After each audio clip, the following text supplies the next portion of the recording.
Jadi ternyata ini semakin ke sana. Wah! Ah!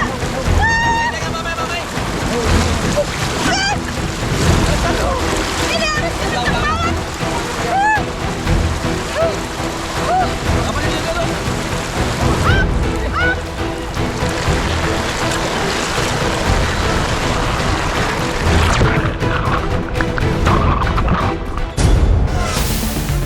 Waktu banjir bandang kita jembatan putus, jalan pun putus, kita nggak ada akses. Untuk kami sendiri kan, mau jual ini agak sulit untuk kami. Kita mau keluar ke kota gitu kan, mau menjualnya transportasi pun susah, jalan pun terputus. Jadi kita terkendala dengan jalan yang dibawa arus banjir. 7 bulan lalu, banjir bandang menghantam Aceh Barat. Jembatan gantung putus, sawah 10 hektar hilang, dan anak-anak desa Canggai harus menyeberang sungai deras setiap hari hanya untuk bisa ujian. Sampai saat ini, jejak banjir bandang tak kunjung hilang di Aceh Barat.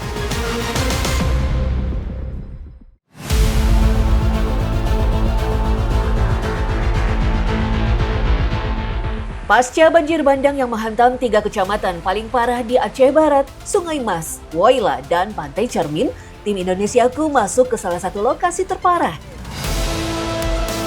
Untuk sampai ke desa Canggai, kami melewati 2 desa terlebih dahulu, Tambang dan Laut. Sungai Merobo, sungai terpanjang kedua di Aceh inilah, meluap saat banjir bandang lalu. Airnya dan menghantam semua yang ada di daerah aliran sungai. Dengan membawa material padat seperti lumpur, batu, kayu gelondongan, dan pecahan bangunan, banjir bandang punya kecepatan 40 hingga 60 km per jam, lebih cepat dari orang berlari. Itulah sebabnya jembatan gantung yang sudah bertahun-tahun berdiri bisa putus dalam hitungan menit dan sawah seluas 10 hektar bisa rata dengan tanah dalam semalam. Nah, ini salah satu lokasi bekas banjir bandang kemarin ya Pak. Ini dulunya sawah, sekarang jadi sudah tidak berbentuk lagi. Sebelum menggapai Canggai, kami singgah di Desa Laut, tempat huntara atau hunian sementara bagi korban banjir berdiri. Di Desa Laut ada 11 rumah yang hanyut tergerus banjir bandang. 5 pemilik rumah lainnya memilih menerima penggantian uang dibanding unit huntara. Assalamualaikum. Halo Ibu. Nih Pak kecil ya, Pak Kades. Halo Pak. Ada saya numpang singgah ini Bu. Ya, sampai di Huntara. Saya izin Bu, boleh ya lihat ke dalam Huntara ini seperti apa? Boleh masuk. Udah berapa lama Ibu tinggal di sini? Kurang lebih udah ada 2 bulan ya. 2 bulan ya. Gimana di sini kondisi air, listrik, Bagus. Ini Bu isi pulsa kemarin. pulsa? Pulsa air. Pulsa air. Berapa itu Bu? 50 3 hari Kak ya kemarin. 50.000 3 hari. Satu unit huntara berukuran 4 x 6 meter yang artinya luas bangunan ini hanya 24 meter persegi. Tidak ada plafon, tidak ada tembok semen. Dapur di bagian belakang dibangun sendiri oleh suami Nurlela dari bahan seadanya. Kurang lebih jadi masuk itu langsung ruang tidur, kasur buat istirahat. Sini lemarinya di sana. Semua barang-barang ini dikasih Bu? Enggak, lemari enggak. Oh, lemari ini punya Ibu dulu. Oh, yang masih bisa diselamatkan. Ini dapur. Iya sih, ini kalau saya bilangnya sumuk Bu, gerah. Karena ini apa atapnya ya, atap. Ini kan huntara sementara ya. Sementara sampai kapan Ibu tahu nggak? Enggak dibilang kemarin.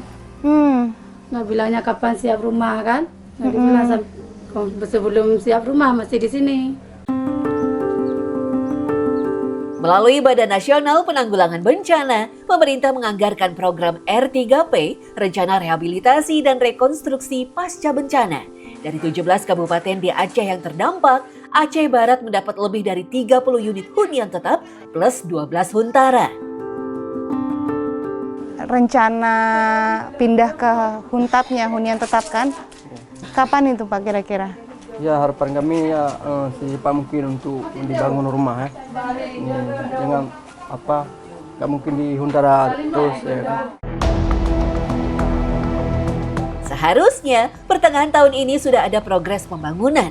Tapi di lapangan, kafling tanah 34 kali 17 meter yang diperuntukkan huntap masih rata tanah. Satu-satunya bangunan yang berdiri di sana dibangun sendiri oleh warga yang tidak mau terus menunggu.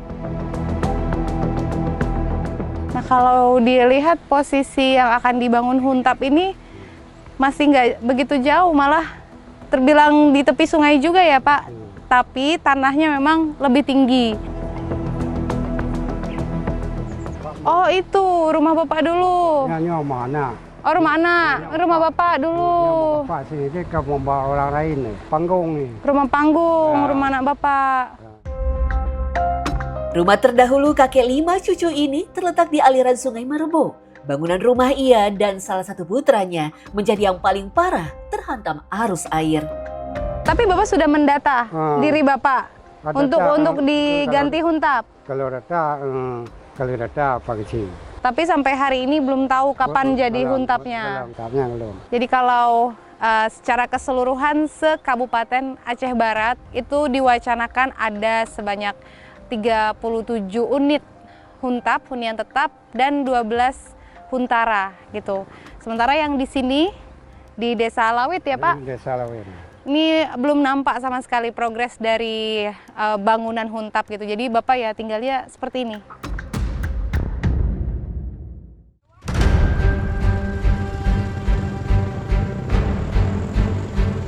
Dari Lawet, tak terasa kami hampir tiba di Desa Canggai. Sebenarnya terdapat 2 desa lain yang juga paling terdampak banjir bandang.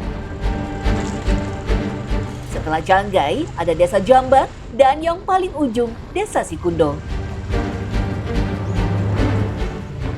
Dari kantor Polsek tadi ke sini sekitar 10 km dan akhirnya sampai di Canggai.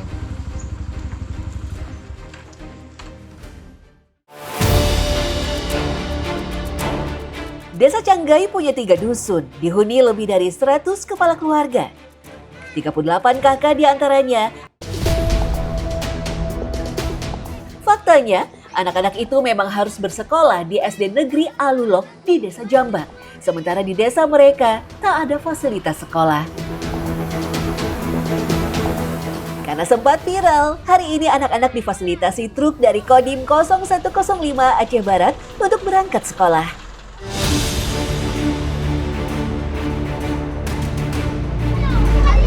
Karena kemarin sempat ramai dan jadi sorotan di media sosial, sekarang anak-anak berangkat ke sekolah ini difasilitasi oleh mobil dari seperti ini, mobil kopi dari Kodim 0105 Aceh Barat. Jalur darat yang tersisa memaksa mereka memutar 8 km melewati 3 desa lain.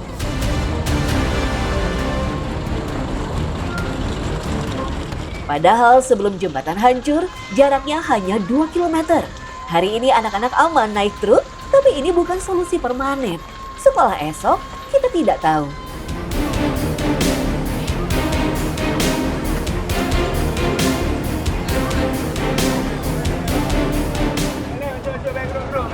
Yuk pelan-pelan, pelan-pelan.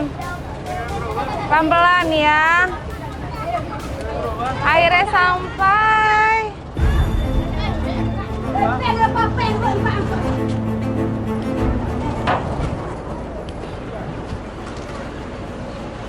Lumayan ya, ternyata perjalanan kalau muter tadi seperti itu, jauh lah, kurang lebih 8 km.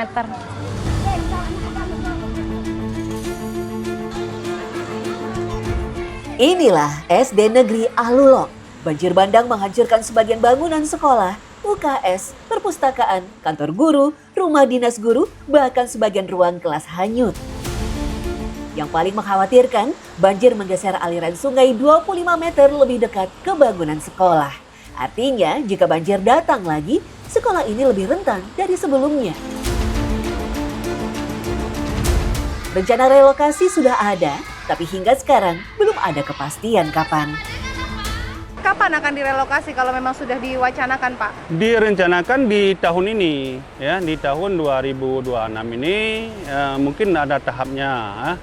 Saya pun kemarin udah Zoom dengan kementerian, ya, belum kepastian.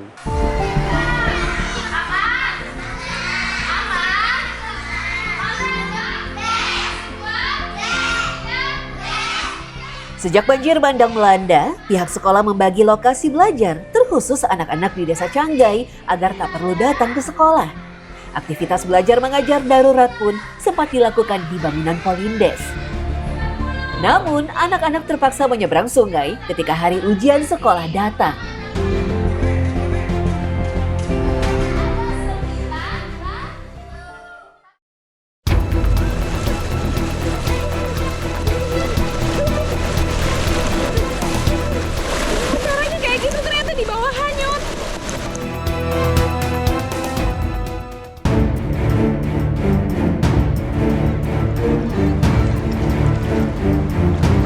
Selama 6 bulan, warga Canggai menyeberang sungai deras setiap hari untuk menjual hasil panen. Tidak ada jembatan, tidak ada pelampung, hanya ban karet dan keberanian. Satu-satunya jembatan gantung penghubung desa hancur, tapi warga tidak bisa berhenti mencari makan. Setiap hari mereka menyeberang sungai sambil memanggul hasil panen. Bapak, abang isi ini mau dibawa ke seberang. Ya. Ternyata ini mau menyeberang sungai, mengantar ini nih. Ini apa, Pak? Ada karet, ada pinang tuh. Ada karet, pinang hasil bumi masyarakat.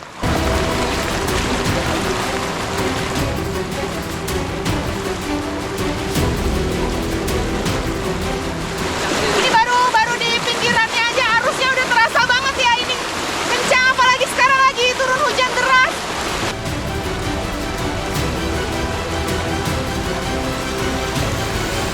Masyarakat ini kan menghubungi ke seberang selama jembatannya putus kemarin tuh. Oh, dengan cara seperti ini? Dengan cara seperti ini, Nah.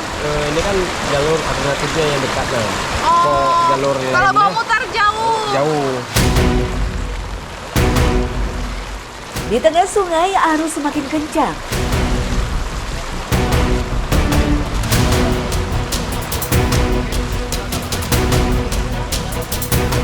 Cara tercepat untuk sampai ke tepi seberang adalah dengan ikuti arus hanyut sambil berpegang ban.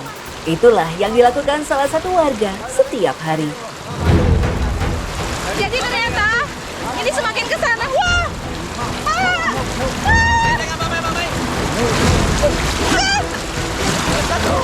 Ini harus kencang banget.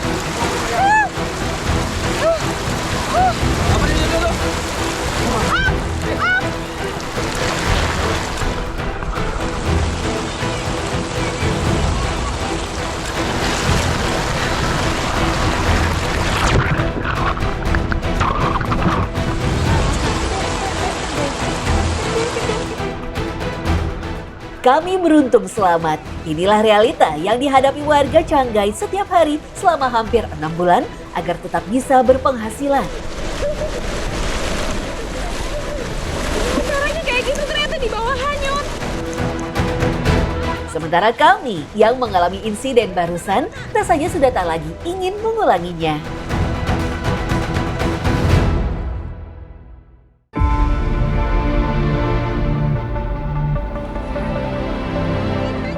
Usai mendistribusikan hasil panen, cuaca berubah drastis menjadi terik. Di perjalanan kembali ke permukiman, kami bertemu dengan Pak Kecik atau Kepala Desa. Karena kita dari sini ke seberang sana kan kemarin ada jembatan. Waktu banjir bandang kita jembatan putus, jalan pun putus, kita nggak ada akses. Tadi kan saya ikut Pak merasakan masyarakat sini melansir hasil panen, ya Iya. kan? Memang harus begitu, Pak. Kami memang dari kemarin kayak gitu. Kalau hasil panennya kalau bukan dibawa sama Honda atau kereta, kalau bahasa kerennya harus kami pikul lewat sungai. Ataupun kalau musim banjir, musim airnya naik, kami bawa pakai ban. Karena jembatan kita kemarin udah putus waktu banjir, Makanya sesudah banjir udah berapa bulan Sekarang hampir 6 bulan ya. hampir 6 bulan lah. Iya, iya. Selalu seperti itu kami ke seberang sana.